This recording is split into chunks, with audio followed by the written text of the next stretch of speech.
देखिए latest episodes बिल्कुल ad free. Bharat Ratna doctor Bhimrao Ambedkar को कोटि कोटि नमन। ये कार्यक्रम डॉक्टर भीमराव अंबेडकर के जीवन पर आधारित है, जहां भारत की जनता के प्रति उनके योगदानों को पूरी सजगता से चित्रित और रेखांकित करने का प्रयास है। कार्यक्रम में दिखाई गई घटनाएं लब्ध पुस्तकों से ली गई हैं। इस कार्यक्रम के जरिए चैनल की ओर से एक विश्वसनीय, सजग और सकारात्मक प्रयास है कि डॉक्टर बाबा साहेब भीमराव अंबेडकर के जीवन की संघर्ष यात्रा एवं गौरव गाथा पूरे आदर के साथ घर घर पहुंचे और उनके योगदानों से सभी संपूर्णता में परिचित और आह्लादित हों। भाई वाह, तुम लोगों ने बहुत अच्छा काम किया है। हमारे अभी तक केसेस जीतने में तुम लोगों ने जो मदद की है, मैं उम्मीद करता हूं इसमें भी करोगे। जी सर, लेकिन यहाँ पे मामला थोड़ा अलग है। वैसे तो भीम अभी छात्र ही है, लेकिन जिस तरह से वो बातें करता है, जिस तरह से वो बोलता है, बहुत बहादुर लगता है। कोई बात नहीं, इसका उपाय भी कर लेंगे। तुम लोग तो बस ध्यान लगा के रखो। अरे अभी तो लड़ाई शुरू हुई है। जैसे जैसे लड़ाई आगे बढ़ेगी, छोटे बड़े बहुत अवसर मिलेंगे। हमें हर अवसर को अपनी जीत का पायदान बनाना है।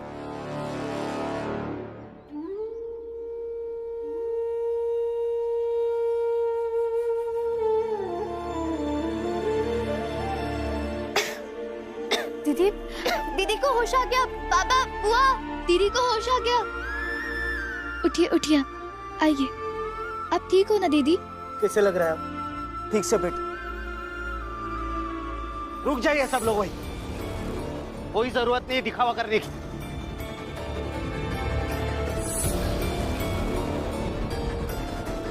करुणा, अगर तुम्हें ठीक लग रहा है तो उठो और चलो यहाँ से, वरना ये सब लोग फिर से तुम्हारे दिमाग में उल्टी सीधी बातें भर देंगे और एक दिन तुम्हें मार डालेंगे।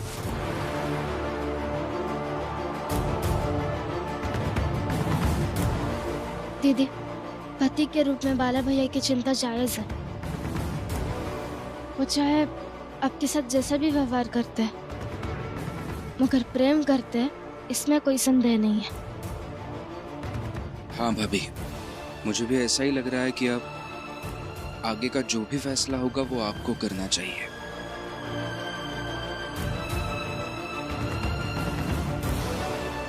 बाला को ऐसे लगता है कि हमने तुम्हें यहाँ जबरदस्ती रखा है। वो सब काम हम तुमसे जबरदस्ती करवाना चाहते हैं, जिससे तुम बीमार हो, तुम्हें तकलीफ हो, तुम परेशान हो।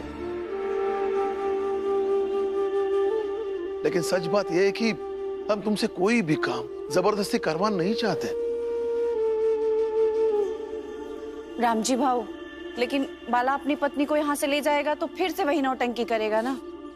दीपक की माँ, ये हमारे घर का मसला है, हम खुद हल कर लेंगे। आपको बीच में बोलने की जरूरत नहीं है। अरे, पति पत्नी के बीच हमेशा पंचायत लगाकर सरपंच बैठाना ठीक नहीं है कि कौन कब सही कर रहा है, कौन गलत कर रहा है। सुनाई नहीं दिया आपको? बाला ने अभी क्या कहा? ये उसके घर का मसला है और आप भी उसके घर से उतना ही दूर हैं जितना कि हम। तो शांत रहिए।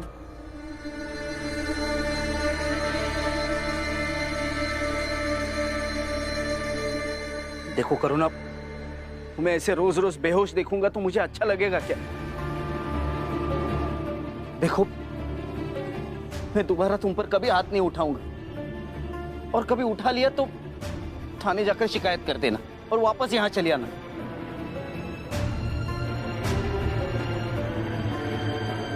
लेकिन मैं तुम्हारे हाथ जोड़ता हूं, अभी यहाँ से चलो। मैं तुम्हें ऐसे नहीं देख सकता। सुनो मेरी बात।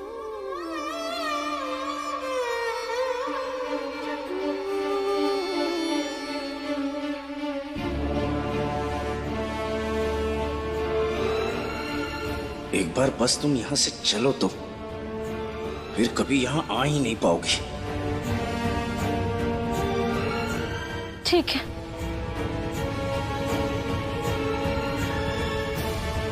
मैं सच कह रहा हूं, मैं दोबारा तुम्हें शिकायत का मौका नहीं दूंगा। आप यहीं पर रुकिए, मैं अभी आती हूँ।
करुणा, ये क्या कर रही है?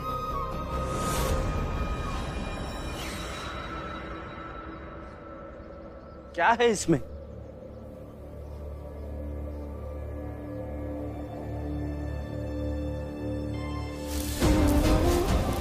करुणा,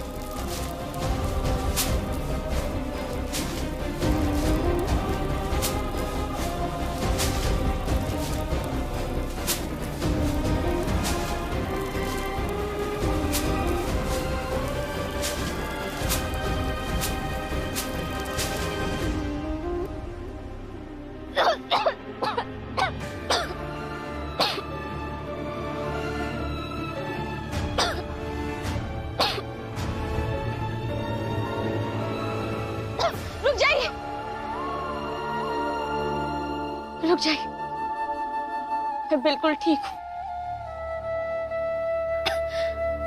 मैंने ये सब बस इसलिए किया ताकि आपको ये एहसास दिला सकूं कि मैं धीरे धीरे अपने आप को यहाँ के हिसाब से ढाल लूंगी।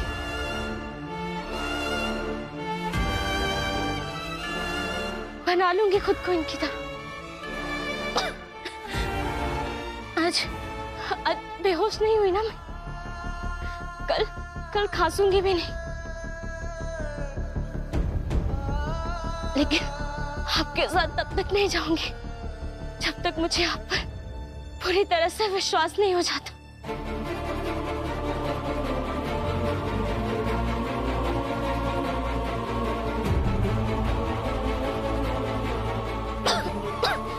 रमा, तुम यही चाहती थी ना कि भाभी अपने अस्तित्व की लड़ाई खुद लड़े? देखो वो लड़ रही है। हाँ, दीदी की तरफ से अगर हम बाला भैया से अधिकार की लड़ाई लड़ते तो जो कुछ भी नतीजा होता वो क्षणिक होता, मगर जब दीदी अपनी लड़ाई खुद लड़ेंगी तो नतीजा दूरगामी होगा। 4 दिन इनके साथ क्या रही, इनकी भाषा बोलने लगी। अब तुम्हारा अपने पति पर ही विश्वास नहीं रहा। ये ऐसे मिट्टी गिराने से, कलाई रस्सी में बांधकर खींचने से मुझे कोई फर्क नहीं पड़ेगा।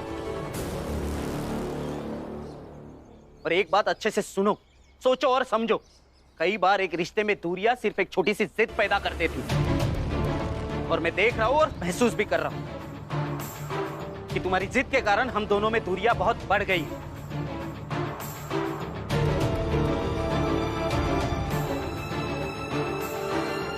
ले जाओ इसे अंदर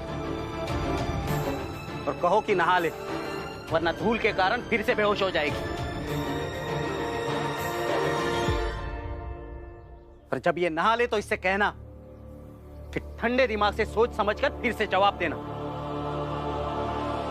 रुक जाइए,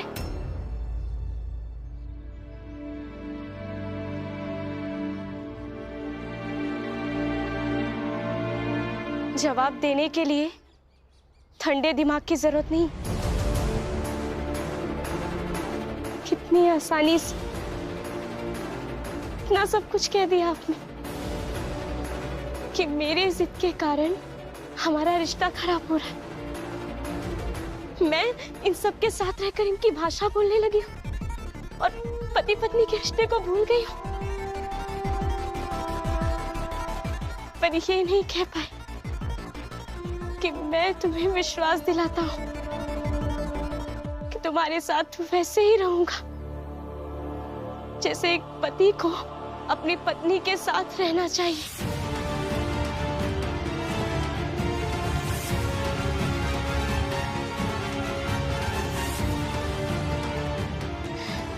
और उसी विश्वास की कमी है हमारे बीच में, इसलिए अब रिश्ता टूटता है तो टूटे टूटे टूटे।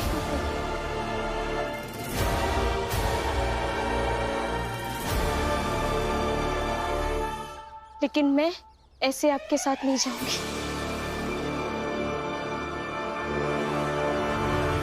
और तब तक नहीं जाऊंगी जब तक मुझे आप पर पूरी तरह से विश्वास नहीं हो जाता।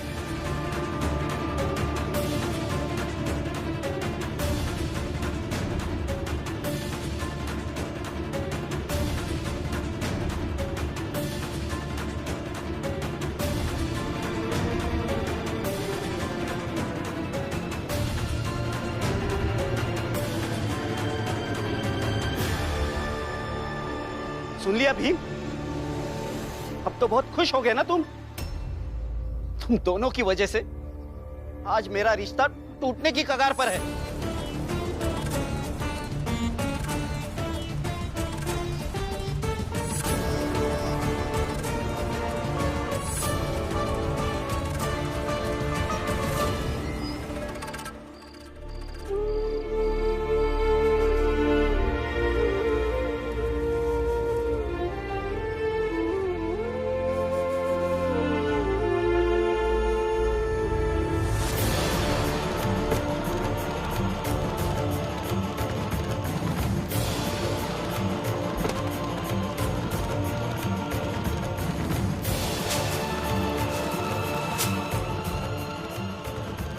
अब रिश्ता टूटता है तो टूटे, लेकिन मैं ऐसे आपके साथ नहीं जाऊंगी, और तब तक नहीं जाऊंगी जब तक मुझे आप पर पूरी तरह से विश्वास नहीं हो जाता। नहीं, इसे लड़ाई छोड़कर भागूंगा नहीं। इस बार भीम को हरा कर जाऊंगा। बचपन से हर बार भीम ने मुझे हराया, और मैं न जाने कितनी बार उसकी मदद कर चुका हूं। इस बार उसे हराऊंगा तो मेरा पुराना सारा हिसाब बराबर हो जाएगा। एक तरीका है।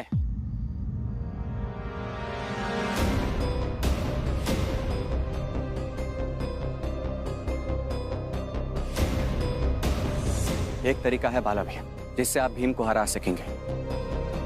कौन सा? इस लड़ाई को बंद कर दीजिए। इस लड़ाई का आपने 10 दिन तक भीम से अनुबंध किया है, उसे खत्म कर दीजिए बाला भैया। और जब लड़ाई नहीं रहेगी तो क्या जीतना हो क्या हारना, बन जाइए ना उनके हिसाब से एक अच्छा पति। और एक अच्छा पति बनने में क्या बुराई है बाला भैया? आनंद, इंसान पति बाद में बनता है, पहले वो एक मर्द होता है। और हर मर्द को वैसे ही रहना चाहिए जैसे मैं रहता हूं, ताकत, निडर, और अपनी पत्नी को डराकर काबू में रखने वाला। बाला भैया, डराकर काम कराने वाले मालिक रखते हैं, जंगल का जानवर रखता है, घनघोर काली रात डराती है, भूत प्रेत डराते हैं, और आप इनमें से कुछ भी नहीं है। एक व्यक्ति है, एक ऐसा व्यक्ति जिसने अपने पत्नी के साथ हर सुख दुख में उसके साथ रहने की कस्में खा रखी है। बाला भैया, आप भीम की बात को समझिए और जानवर से इंसान बनने की कोशिश कीजिए बाला भैया। मैं जानवर दिख रहा हूं तुझे? जानवर दिख रहा हूं तुझे मैं? हरकतें ऐसे करेंगे तो यही कहूंगा ना बाला भैया। देख आनंद, मुझसे बहस मत कर, चला जा यहां से, वरना अच्छा नहीं होगा। क्या अच्छा नहीं होगा? नहीं बताइए ना, क्या नहीं अच्छा होगा? मुझे तो ये सोचकर अजीब लग रहा है कि भीमा बाई के बेटे होते हुए भी आप अपनी पत्नी के साथ ऐसा व्यवहार कर रहे हैं। आनंद, बाला भैया क्या कर रहे हैं आप? बाला भैया क्या कर रहे हैं आप? तू बाला भैया देखिए, छोड़िए आनंद भैया को, छोड़िए बाला भैया।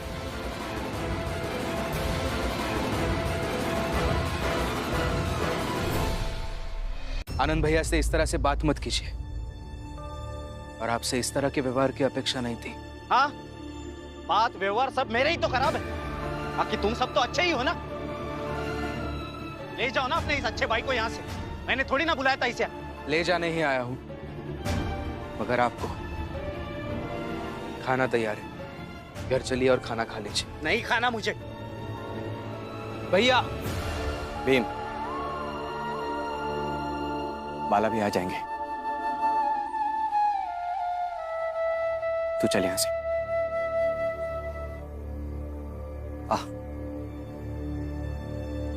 आज तो दीदी दिन भर बेहोश रही, इसलिए हम वापस काम पर भी नहीं जा पाए। मगर कल हमें 28 बोरी मिट्टी से कंकड़ निकालने होंगे। लेकिन रमा, हम कल के कल इतना सारा काम करेंगे कैसे? पता नहीं दीदी, लेकिन अगर नहीं करेंगे ना तो हम तीनों को 1 महीना मुफ्त में काम करना होगा, ऐसे शर्त लगाई है उन्होंने मुझसे। पागल हो गई है क्या रमा? ये असंभव है। पता है मुझे असंभव है, लेकिन मैं... क्या असंभव है लक्ष्मी?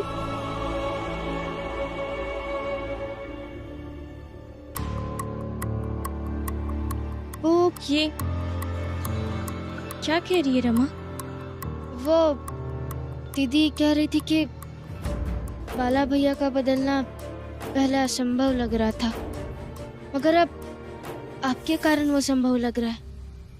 मेरे कारण नहीं रमा, बल्कि तुम सबके कारण। दीदी, मैं आपसे एक बात कहना चाहती हूँ। क्या? देखिए दीदी, बाला भैया को फिर से कभी भी ऐसे मत कहिएगा कि रिश्ते टूटे तो टूटे, क्योंकि रिश्ते टूटने नहीं चाहिए। और हमारे घर में पहले से ही बहुत सारे रिश्ते टूटे हैं, और फिर और एक टूट जाएगा तो और ऐसे टूटे हुए रिश्ते बहुत तकलीफ देते हैं।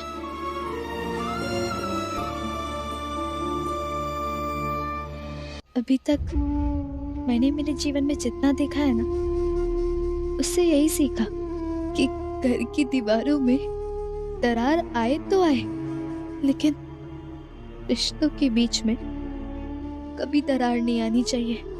टूटना तो बहुत दूर की बात है। और रमा, इस बात का एहसास है मुझे कि मेरी वजह से पापा और इनके रिश्ते के बीच में दरार आ गई है,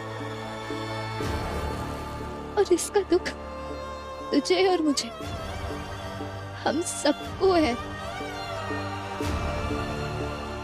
मैं भी तेरी तरह अपने पापा और अपनी बुआ के साथ रहना चाहती हूँ, अपने परिवार के साथ रहना चाहती हूँ, लेकिन क्या करूं? लेकिन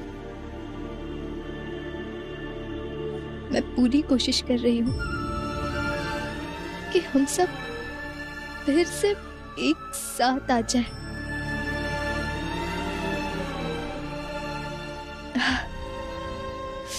चलती हूँ, आप ख्याल रखिए अपना।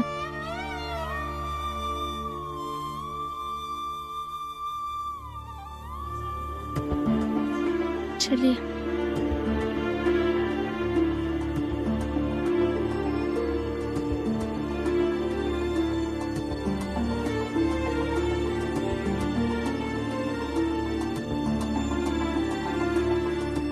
भीम, ठीक है, तुम जाओ, मैं भी जाता हूं, लेकिन एक बात और, ना बाला भैया की बातों का बुरा मैं मानता हूं और ना तुम मना करो। जाओ, बाला भैया तो पहले से ही ऐसे है।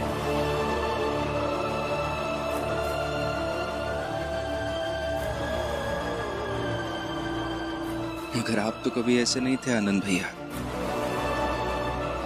बाला भैया की बातों का बुरा नहीं मानूंगा मैं, मगर मेरे आनंद भैया के साथ मैं सिर्फ यहां तक आ सकता हूं। हम दोनों घर के अंदर नहीं जा सकते।